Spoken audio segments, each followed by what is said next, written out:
Coach, you and I talked previously that you're very optimistic about this team this year. Tell me why you're as optimistic as you are.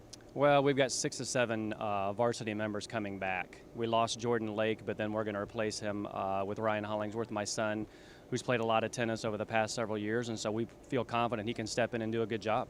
You know, everything that we talk about in athletics, so much of it has to do with what you guys do in the summertime. Talk about the summer routine and what it does to prepare these guys for a new year. Yeah, we play a lot over the summer. We have a couple 2-week sessions for camp that I think prepares the guys a lot, and then they hit a lot on their own. Yeah. All right, Eric's health. You and I talked about that a moment ago before we got on the air. How is he, and does the stomach feel good right now? He seems to feel really good right now. He's taking care of it by doing exercises every night. He's been pretty strict about doing those.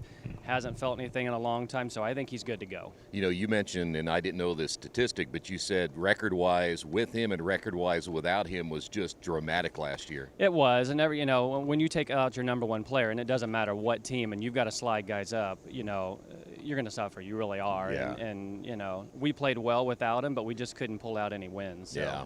Well, and you could really tell it bothered him, didn't it? I mean, bottom line is you almost lose a whole year. It does. It does. Yeah. And he enjoys the team aspect of high school tennis and high school sports, and he really struggled with it. And I think he's really excited to get back into it. Hey, if you don't mind, break down the NCC this year. What does it look like from a standpoint of teams you're going to play and maybe teams you're not going to play, and how many of those will you get here at home?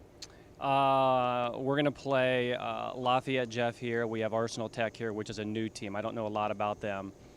We play Marion away and Anderson away and Muncie Central away. So those are the teams we'll play. Marion is always good, and they'll be pretty strong again. They lost their number one player, so that'll help us. Yeah. Muncie Central is always pretty solid. The West, I think Harrison will probably be the team to beat over there. Yeah. You know, when he talked last year about the split of the conference and how all that, do you like that? Is it a good format for you guys still? It seemed to work out pretty well last year. You know, you'd like to finish in the top 2 in each division, because if you don't, you can't finish any higher than 5th. Right. So that's kind of your goal, to finish in the top 2, go from there in the tournament, see if you can finish, 1st or 2nd. Yeah. You guys in the mix in that NCC, it sounds like from what you said a little bit ago, you ought to be right there. We should. You've got to win the close matches, the 3-2 matches. I think with having 6 back, and again gaining Ryan in there and adding him, I think we'll be fine. Yeah. You know, some people might think, adding a freshman into a varsity lineup like that can be real risky, but he's played a lot of tennis. He has played a lot of tennis. He's an excellent athlete, and I think he'll do a good job. He's going to be nervous probably his first couple matches, and that's to be expected because he's a freshman. Yeah. And he hasn't played any high school tennis, but I think he'll do well. It seems like you're strong across the board, aren't you? You have 3 good singles. Your 2 doubles teams seem to be strong too. Yeah, I don't feel like we have any weak spots at all. I think we're pretty solid down from 1 to 7, and I think it'll show in our play. You open up next Wednesday. Talk a little bit about the opener and kind of what you expect that first time out. Yeah, Northeastern's a very good team. They have been the past several years. They lost their number 1 player and a really good player in Grain Esposito, but they've got 6 guys back, and we expect them to give us a good match.